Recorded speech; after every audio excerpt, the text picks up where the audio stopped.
Zacharias' storytelling ability is second to none. Even the smallest nuggets of stories provide some of the most thought-provoking challenges to the secular thinker. I started reading Jesus Among Secular Gods while he was alive, not realizing I would be writing my thoughts on this book as he is now no longer with us. Not to be confused with his 1990 title, Jesus Among Other Gods, this one published 27 years later examines 6 of the most popular gods that secular thinkers worship. This time, Zacharias teams up with Vince Vitale as they split the duties of exploring 6 of these secular gods. These gods are atheism, scientism, pluralism, humanism, relativism, and hedonism.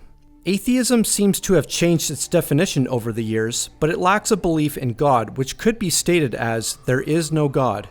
But yet this objective statement sends atheism to an appeal for relative values. How do we objectively understand good, evil, justice, beauty, morality, or even the origins of the universe? Atheism may have explanations, but they are too difficult to live out consistently without an objective standard. Atheism knows what is good and evil, but cannot explain why anything is good or evil to begin with. As evolutionary biologist and well-known atheist Dr. Richard Dawkins writes about the universe, there is no design, no purpose, no evil and no good, nothing but blind, pitiless indifference. He further explains that all we are doing is just dancing to the music of our DNA.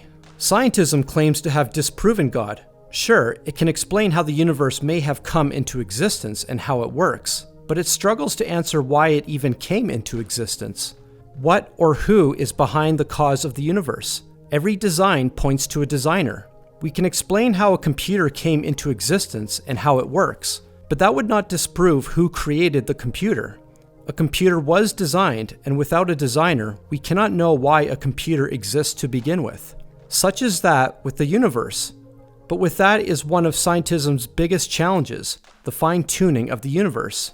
The Big Bang had to be within 1 part in 10 to the power of 60 for life to be possible.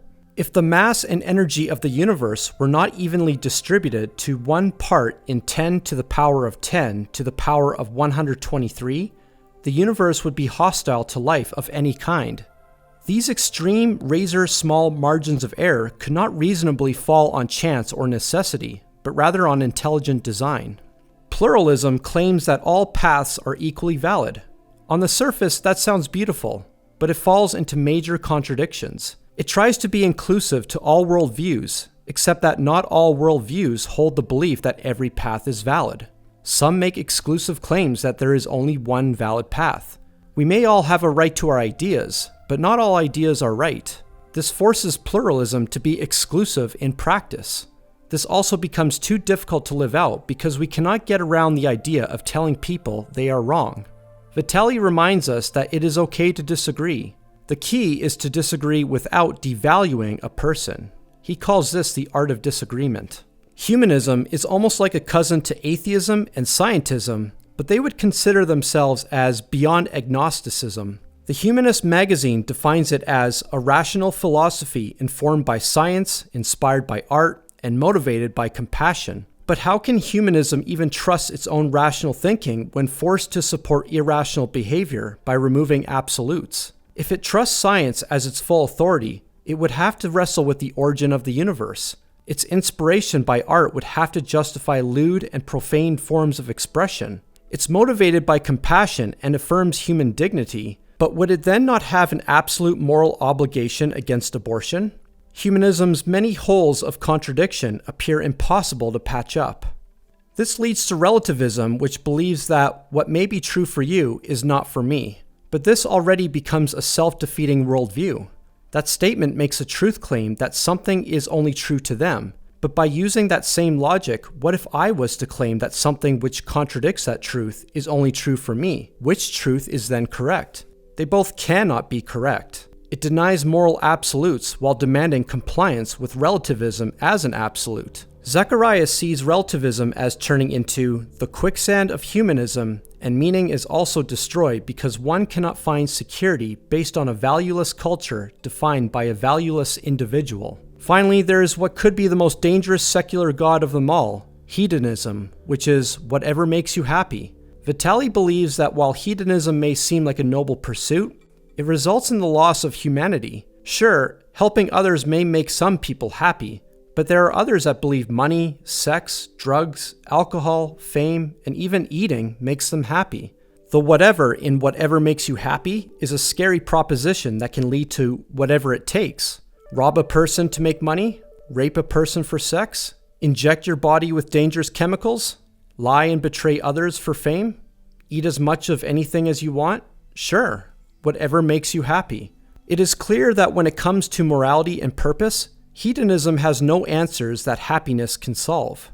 If Jesus wanted to be happy, he would never have come to earth to suffer. I do not agree with Vitaly's use of the word trouble. He says that Jesus was a troublemaker and was looking for trouble so that we would follow him there. I get that Vitaly is using that word in a metaphorical way to mean sacrifice, but I find that confuses the reader more than it actually helps. But I do agree that Jesus displayed a life of far greater purpose by living for others rather than living for happiness. If there is a recurring theme Zacharias and Vitaly point out, it is this. The challenge with all these secular gods has never been the simple how questions, but it has always been the difficult why questions. Why do I exist? Why is there a universe? I do not mean to explain away these ideologies in such simple terms. I worry that I may be misrepresenting these belief systems. But these 6 chapters are what I had to work with. This is where Jesus Among Secular Gods could have, and should have, been a 500-plus page book. It lacks a proper length when examining these 6 secular gods. This, to me, was a missed opportunity, especially when you have 2 authors working on this project. While this is not an exhaustive study on these secular gods, Zacharias and Vitaly give you plenty of ideas to chew on and wrestle with.